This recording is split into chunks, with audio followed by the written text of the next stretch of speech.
السلام عليكم ورحمة الله وبركاته. أنا عبد الرزاق أحمد halkan naga daawanaysan عبد الرزاق أحمد official. kusoo dhawaada mowduuceena maanta wuxuu ku saabsanaa doonaa sida ay shaashada kasoo aragteenba qaabka gmailka maxaa la yiraahdaa aad qof kaga wacan kartid gmailka adiga leedahay qaabka aad qof kaga wacan kartid adiga oo macnaha isticmaalayo gmail account-kaaga. markii aad whatsapp-ka ama messenger-ka aad isticmaalayso waxaa shardi ah qofka aad wacayso in whatsapp hadday tahay numberkiisa inaad haysid ama messenger hadday tahay ciwaankiisa inaad haysid. saas si lamid ah markii aad google maxaa la yiraahdaa gmail account-kaaga aad qof rabtid inaad ka wacatid waxaa shardi ah qofkaas aad wacaysid in aad gmailkiisa haysid. waxaan rabaa in aan halkan idinku tuso sida gmail-kaaga aad qof kaga wacan kartid adoo gmailkiisa macnaha hayo. waa qasab qofka aad wacaysid in gmailkiisa aad haysid. hadda waxaan sameyn doonaa steps-ka la marayo.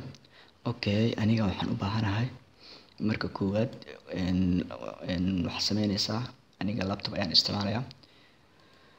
waxaad tegaysaa chrome-ka waa kan waa ujeedaa, amase chrome haddaad isticmaalayna waxaad tegi doontaa maxaa la yiraahdaa opera. labadaas midkaad rabta ayaa isticmaali doontaa.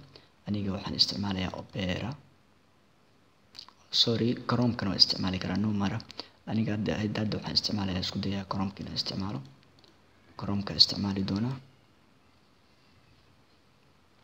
chrome-ka markaad tagtid waxaad qoraysaa gmail.com. waa kana gmail, aniga waa iigu jiraa gmail.com aad qoraysaa. kadib saas ayuu kugu soo bixi doonaa.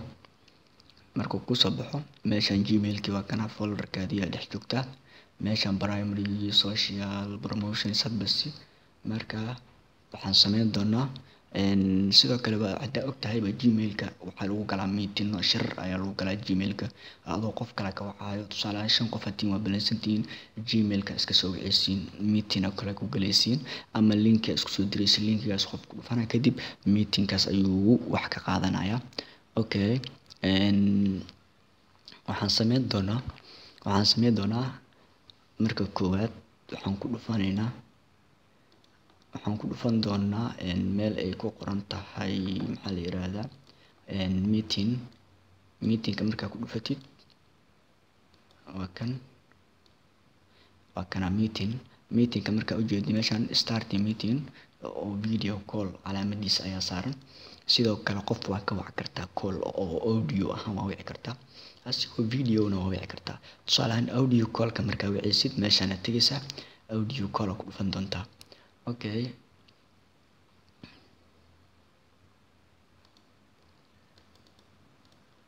audio call ku dhufan doontaa. waa kaasa nambaradaada kuu subscribe iyo waxaadii ay kusoo saaraya. kadibna meesha ayaad ka wici kartaa oo qofkii aad rabtid oo kale meeshaas ayaa ka wici kartaa ama nambarkiisa ayaa gelinaysaa. tusaale ahaan nambarkan oo kala wicaysaa call aad leedahay. call marka dhayd waa kana meeshan ringing-kan oo tagay qofka dhuuta u dhaca. saas ayaa dhuuti qofkan kaaga qaban doonaa. hadda muhiimadeena waxay tahay qaabka video call-ka.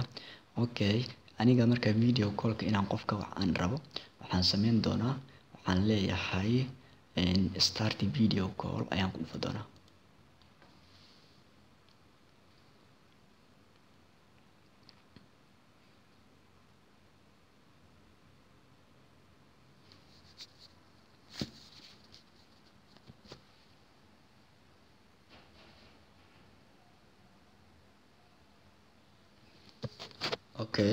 markaan video call-ka ku dhuftay meeshan waxaa kaaga cad aad ka aragtaa oo kaaga cad kaamiradii inuu noo soo saaray. kadib waxaan sameynaynaa meeshan wuxuu noogu qoray meeting ready. marka hadda waxaan sameyn doonaa qofkii aan rabno in aan la xiriirno ayaan geli doonaa gmailkiisa. meeting ready aan ku dhufan doonaa. add people baa ku dhufan doontaa. enter email. marka aniga email aan leeyahay oo waxaa jiro ii ag yaallo emailkaas ayaan rabaa inaan geliyo. marka emailkaas geliyo kadib aan aragno sida uu noqon doono.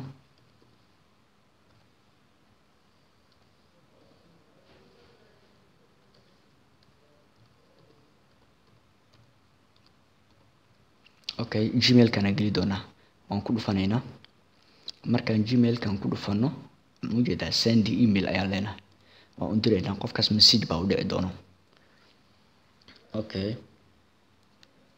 message baa u dhici doona qofkaas waa kana marka ciwaankii aan gelinay hadda message ayaa noo soo diray meeshan kore ugu koreyso message ayaana loogu soo diray okay message-kan waan ujeedaa meeshaan message saaran message-kan rabnaa inaan aqrino okay gudaha noo geli waxaan tegi doonaa gmail qaybta gmail-ka tegaynaa okay gmail baa ku dhufan doonaa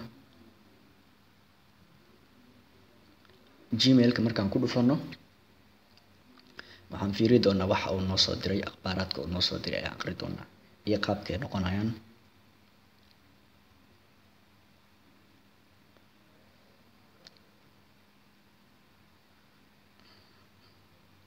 okay waa kan message-ka uu noo soo diray wuxuu yiri happening now Abdirazak Ahmed is inviting you to a video meeting mujeda video meeting okay meeshaan waa kana marka join meeting oo ku dhahay join meeting kaasa ku dhufanayna anaga join meeting ka markaan ku dhufano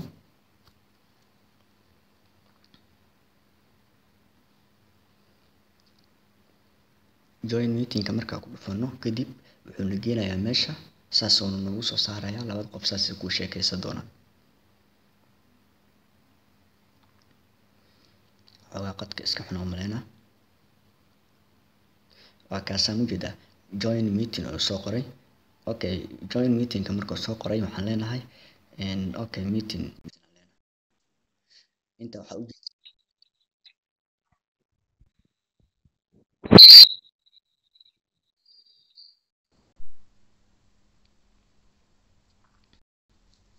waa kaasaan marka